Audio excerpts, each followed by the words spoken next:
Hi friends, welcome back to tasty recipes. ఈరోజు అచ్చం బండి మీద దొరికే మిరపకాయ బజ్జీలు పైన క్రిస్పీగా ఉండే విధంగా ఎలా తయారు చేసుకోవచ్చో చూద్దాము.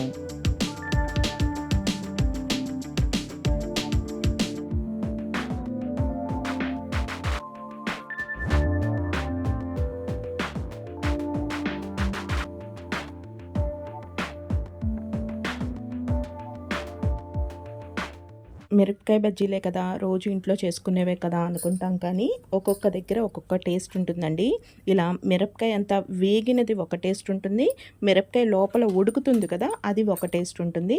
ఇలా మిరపకాయ అంతా కూడా ఫ్రై అయిపోయినప్పుడు మనకి మిరపకాయ కూడా కారం అనేది ఉండదు. మిరపకాయ బజ్జీలు తయారు చేయడం కోసం 8 టేబుల్ స్పూన్లు శనగపిండి వేసుకోవాలండి. మనం 8 బజ్జీ మిరపకాయలు తీసుకుంటే 8 టేబుల్ స్పూన్లు శనగపిండి, ఇంకా 2 టేబుల్ స్పూన్లు బియ్యపిండి వేసుకోవాలి. బియ్యపిండి కొంచెం క్రిస్పీనెస్ రావడం కోసం వేస్తాము. 8 బజ్జీ మిరపకాయలతో బజ్జీలు వేసుకున్నప్పుడు మనకి కొంచెం లైట్లుగా 2 పునుకులు వేసుకోవడానికి 3 పునుకులు వేసుకోవడానికి మాత్రమే పిండి మిగులుతుందండి. అంత కరెక్ట్గా మీరు వేసుకోవచ్చు.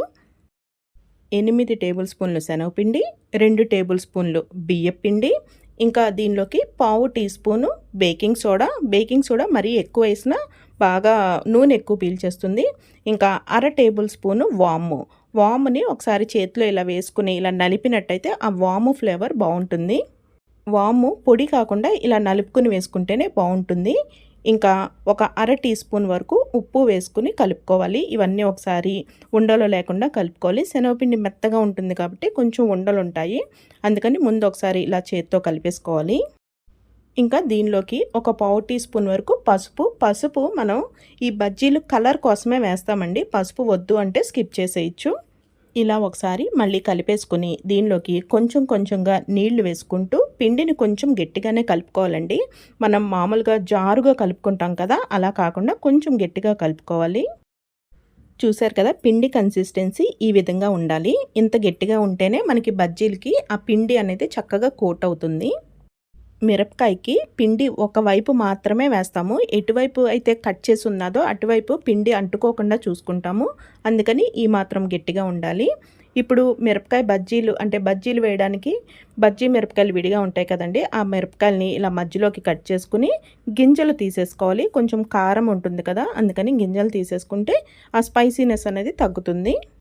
అన్ని మిరపకాయలకి కూడా గింజలు తీసేసుకున్న తర్వాత పిండిలో ముంచుకోవాలి. పిండిలో ముంచుకునేటప్పుడు మనం ఎక్కడైతే కట్ చేసామో అక్కడ పట్టుకుని, అంటే అక్కడ పిండి రాకుండా చూసుకోవాలి. వీడియోలో చూపించిన విధంగా చేసాము అంటే పిండి అంతా కూడా చక్కగా కోట్ అవుతుంది.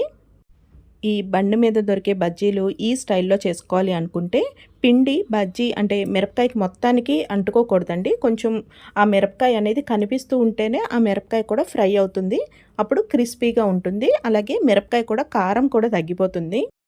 చూసారు కదా, ఈ విధంగా కోట్ చేసుకోవాలి.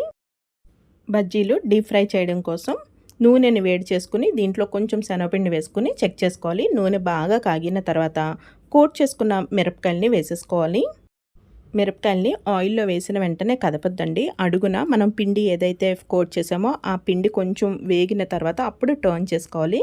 ముందే టర్న్ చేసి గరిటతో కలిపినా కానీ మనకి పిండి అంతా కూడా గరిటికి అంటుకుపోతూ ఉంటుంది. ఇలా ఒకవైపు పిండి ఫ్రై అయిపోయిన తర్వాత టర్న్ చేసుకుంటే మిరపకాయ కూడా చక్కగా ఫ్రై అయిపోతుంది.